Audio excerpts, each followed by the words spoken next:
Completely madness. According to reports, this is from The Guardian. We see that Ten Hag is gone. Right?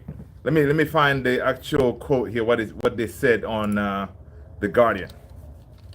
I mean, this is madness, man.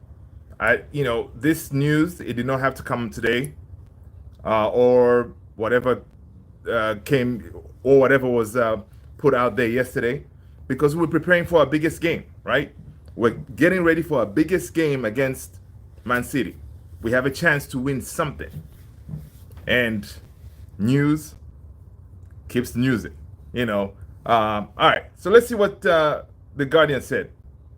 I'm sure some of you've already seen it, but basically they're saying Manchester United decide to sack Erik Ten Hag regardless of the cup final outcome, right? So regardless of what it is, Ten Hag is a goner. I mean, personally, listen, I've always been Ten Hag in, right? I know there's a lot of us out there that wanted him to get a second chance, wanted him to, to work on the proper structure above him, and hopefully next season we won't have like a million injuries like the way we did this season, right?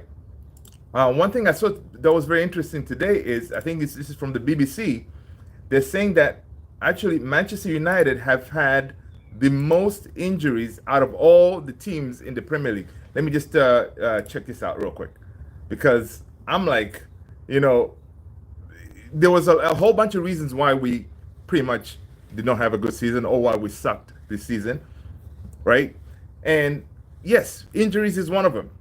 Pep Guardiola today, when on his press conference for the FA Cup final, he did say, like, look, he felt for how our season went, because he said, look, if you have a whole bunch of injuries, you can't really do much with the team.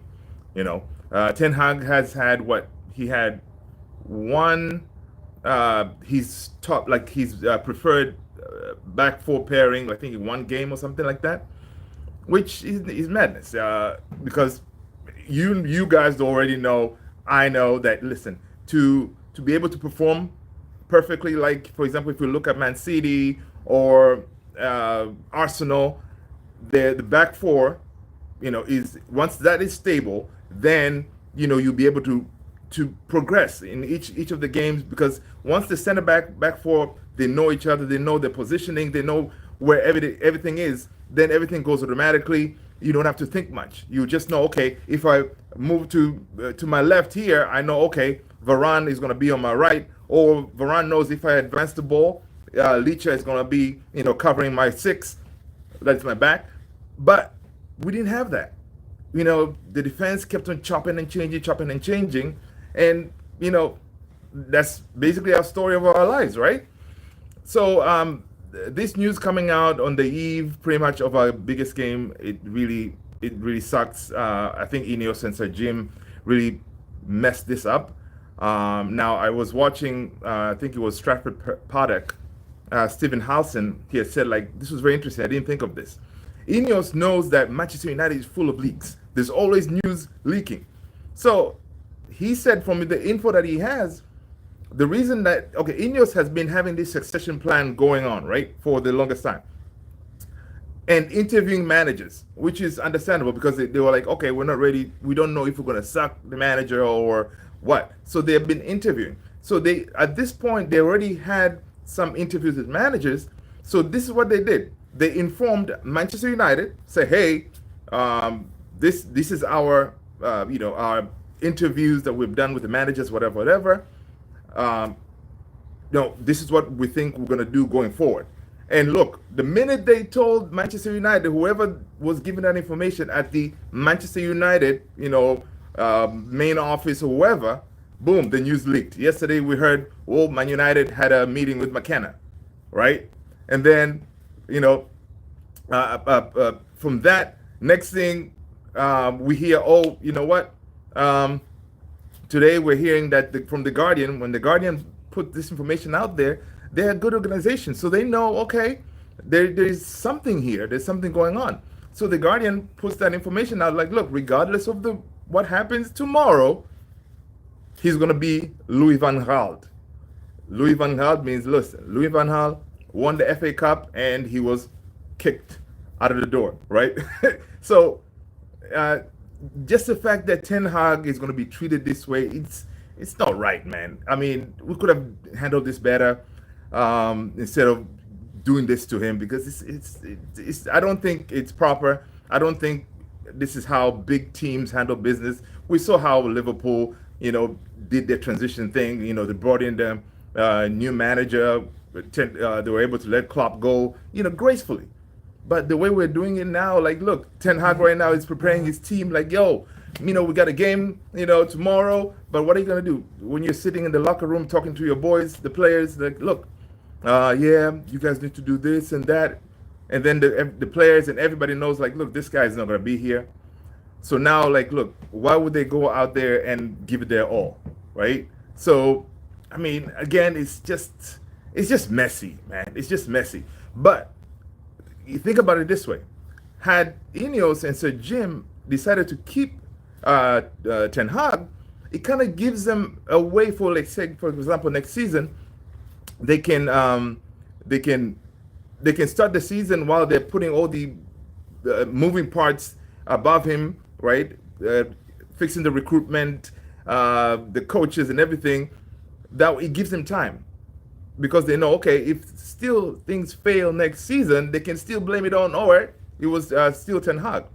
But now by sacking him and bringing in their guy, quote unquote, which could be McKenna, Pochettino, I hope it's not Tuchel or De Zerbi, then now they're saying, look, the clock is ticking. This is our guy. So from this point on, if it fails next season, us, the fans and everybody, we're going to be on them, right? But they could have bought themselves more time. That way they can fix all the other moving parts. But hey, listen, if it's going to be McKenna, well, he doesn't have much experience in the Premier League. Yes, he did coach under Ole, but still that's kind of tricky to have McKenna there, because, yes, he did promote Ipswich, from the 2 divisions to the Premier League. It's good, well and good, but we know Manchester United, we know how to eat and chew managers and just trash them, right? Listen, Van Gaal failed, Ole failed, Mourinho failed. Basically, we had all the managers that come in with all the credentials. They failed. And now we're going to bring a manager who has never coached the Premier League before to take on that juggernaut of a team at Manchester United. So, again, man, listen, it is going to be crazy. Personally, I think McKenna is going to be the one taking over. And it could also be that Ineos was kind of pressured to jump into make the decision as early as possible, because McKenna is a hot property right now, right? I think Ineos and Sir Jim and everybody, they were like, look, McKenna could go to Chelsea. We don't want that.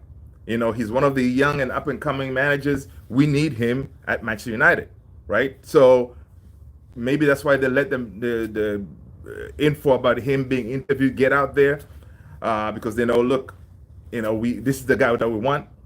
So we'll see. If it's McKenna, one silver line I can see is he knows the youth team there, because he was part of the youth structure when it comes to Man United. So he knows a lot of those young players, and he can develop youth talent, and he's a good coach.